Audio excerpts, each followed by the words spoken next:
Hey guys, Kenny Stapleton, Area 401, back at it again, and I'm going to be busting out a review, and people are probably going to be a little pissed off at this one, but I'm going to give you my honest opinion of it. And what we're going to be focusing on is the Micro Roni. Does this thing add up? Nope. Does it add up financially? Nope. Does it add up gear-wise? Nope. Does it add up sensibly? Nope. So, and the reason I'm going to get into this is because my buddy had it, and I've seen him on store shelves. I never really got to handle one. So this is his, and he let me borrow it for the review. I just don't think it makes sense to purchase because, one, you're taking a secondary firearm and turning it into your primary firearm, which doesn't really add up, because if your main purpose of your secondary firearm is to get you to your primary firearm if you have that option. And why would you take the time to turn your secondary into your primary during that time? If you have that time, more than likely you have time to leave that area. So to stay and engage while manipulating and putting a chassis around your secondary weapon doesn't make much sense. So is it rangeable? Is it, buddy system? Oh, check this thing out, it's kind of cool. I can do this, and I can have a dot on there or whatever, but why? So the way this thing's designed is it's collapsible, it's quote unquote concealable. I've seen different things, but guess what? AR9 concealable.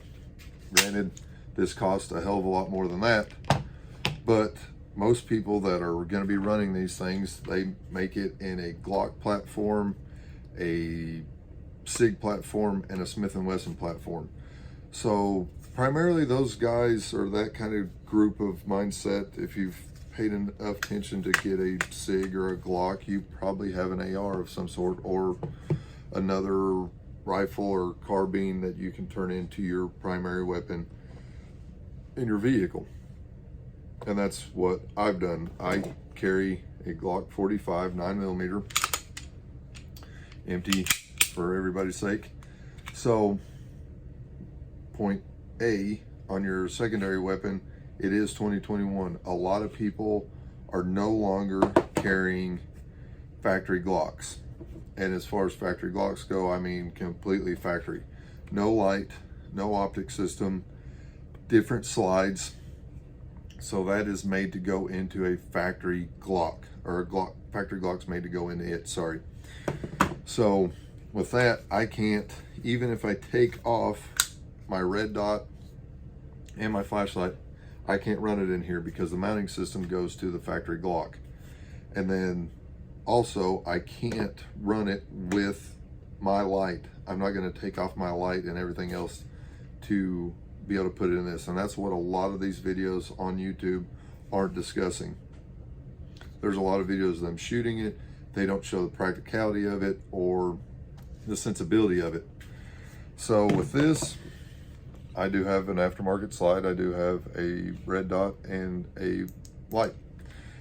The Micro Roni comes, depending on the version that you get and the price range or whatever, they come. This one has a bum sleeve that, quote unquote, you can get the upgrade for the light, which is 500 lumen, and it looks like it's about 80 lumen. And it's kind of a weird manipulation. It has a on or off mode. It doesn't have, let's see.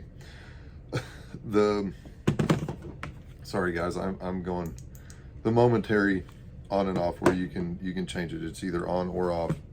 And then so I have a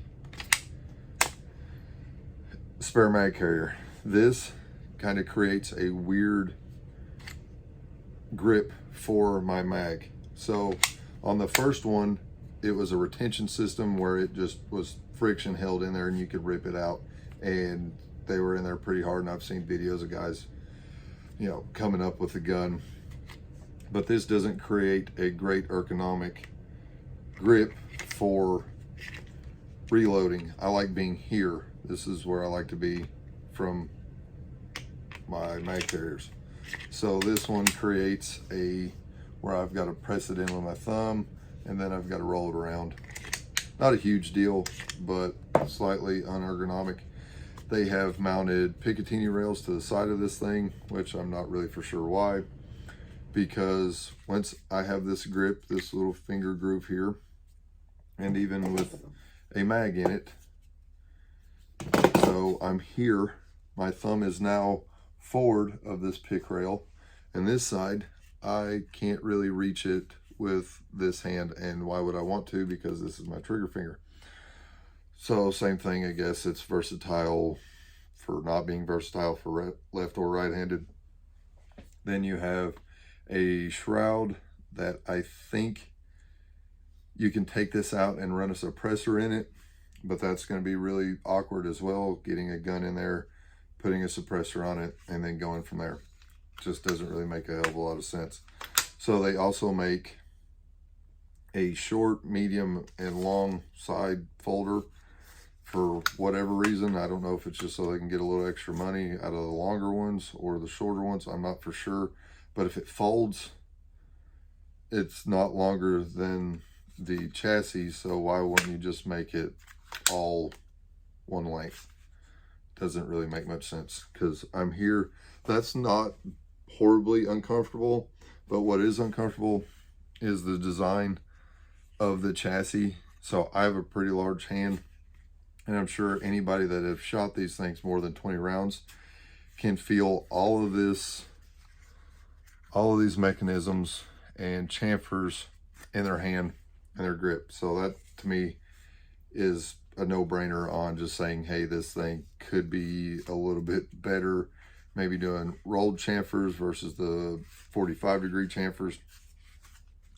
And then this thing is kind of a pain to unlock, so I got that. It's not a huge pain, but it is kind of cumbersome, so I've got to come here as well and then push that down and then pull that out and then pop that out. So yeah, I can stick it in there, lock it in, and then make sure that's locked in. It's fairly consistent with that, but a lot of your mechanisms, or pretty much all your mechanisms, are plastic.